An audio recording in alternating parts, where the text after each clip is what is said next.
निर्णय का अधिकार। उत्तर भारत के एक छोटे से कस्बे में लक्ष्मी नाम की एक महिला रहती थी। लक्ष्मी का जीवन बहुत ही साधारण था। वह एक सामान्य गृहिणी थी जिसके दिन का अधिकांश समय घर के कामों और बच्चों की देखभाल में बीतता था।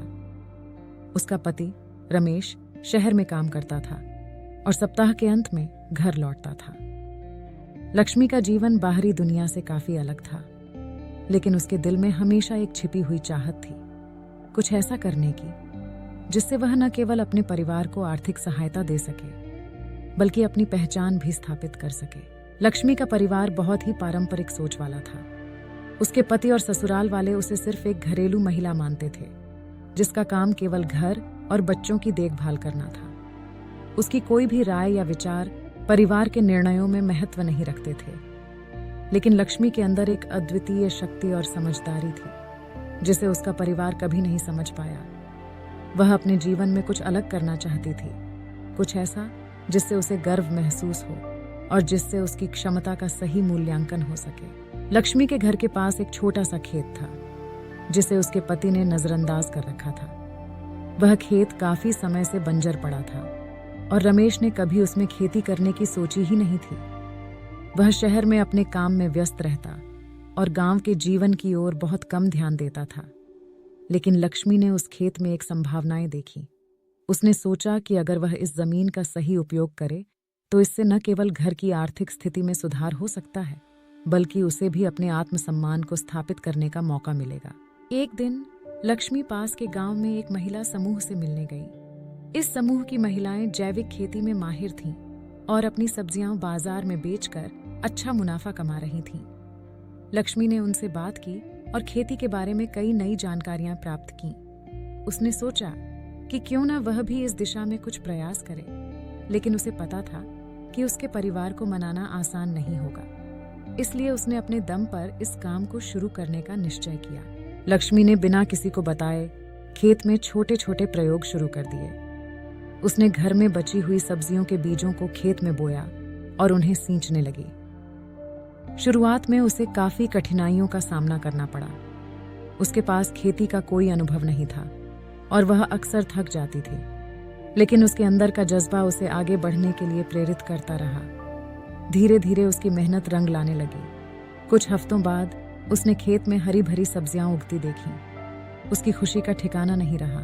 एक दिन जब रमेश गांव आया तो लक्ष्मी ने उसे खेत में ले जाकर अपनी मेहनत का परिणाम दिखाया।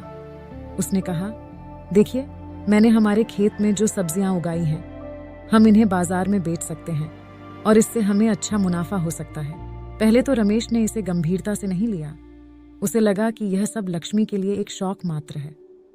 लेकिन जब उसने लक्ष्मी की मेहनत और खेत में उगी सब्जियों की गुणवत्ता देखी तो उसे एहसास हुआ कि उसने अपनी पत्नी की काबिलियत को कभी सही से पहचाना ही नहीं था। रमेश को यह भी समझ में आया कि उसकी पत्नी में कुछ खास करने की क्षमता है जिसे वह अब तक अनदेखा करता रहा था। रमेश ने लक्ष्मी का समर्थन करना शुरू किया और दोनों ने मिलकर खेती को बड़े स्तर पर फैलाने का निर्णय लिया। रमेश ने शहर से कृषि उपकरण और बीज लाने की व्यवस्था की और लक्ष्मी ने अपनी मेहनत जारी रखी। कुछ ही महीनों में उनके खेत की सब्जियां बाजार में प्रसिद्ध होने लगीं। उनके उत्पादों की मांग बढ़ने लगी और उन्हें अच्छा मुनाफा होने लगा। गांव के अन्य किसान भी लक्ष्मी की इस सफलता से प्रभावित हुए और उन्होंने भी जैविक खेती में रुचि दिखानी शुरू कर दी। लक्ष्मी अब केवल एक गृहिणी नहीं थी बल्कि एक सफल उद्यमी बन चुकी थी। उसने अपने आत्मविश्वास और साहस से न केवल अपने परिवार की आर्थिक स्थिति को सुधारा बल्कि गांव की अन्य महिलाओं के लिए भी प्रेरणा का स्रोत बन गई। उसने गांव की महिलाओं के लिए एक प्रशिक्षण केंद्र खोला जहां वह उन्हें खेती के गुर सिखाने लगी और आत्मनिर्भर बनने के लिए प्रेरित करने लगी। लक्ष्मी की यह यात्रा आसान नहीं थी। उसे अपने रास्ते में कई बाधाओं का सामना करना पड़ा। समाज की दकियानूसी सोच, परिवार का विरोध और शुरुआती असफलताएं। लेकिन उसने यह साबित कर दिया कि एक महिला भी किसी भी क्षेत्र में सफलता प्राप्त कर सकती है अगर उसे निर्णय लेने का अधिकार और समर्थन मिले। लक्ष्मी की इस सफलता ने न केवल उसकी जिंदगी को बदल दिया बल्कि उसके परिवार और पूरे गांव की सोच को भी बदल दिया। अब लक्ष्मी अपने गांव की एक महत्वपूर्ण शख्सियत बन गई थी। गांव के लोग उसकी सलाह लेते थे और महिलाएं उसे अपना आदर्श मानती थीं। उसने यह साबित कर दिया कि सच्ची शक्ति और समझदारी किसी के भी अंदर हो सकती है, चाहे वह किसी भी पृष्ठभूमि से क्यों ना हो। जरूरत होती है तो बस एक मौके की, एक निर्णय की, जो सब कुछ बदल सकता है। शिक्षा। हर व्यक्ति में विशेष गुण और क्षमताएं होती हैं। सही समय पर सही निर्णय लेने और अपने ऊपर विश्वास रखने से जीवन में कोई भी मुकाम हासिल किया जा सकता है। आत्मसम्मान और साहस से भरे निर्णय न केवल व्यक्तिगत जीवन को बदल सकते हैं, बल्कि समाज में भी सकारात्मक बदलाव ला सकते हैं।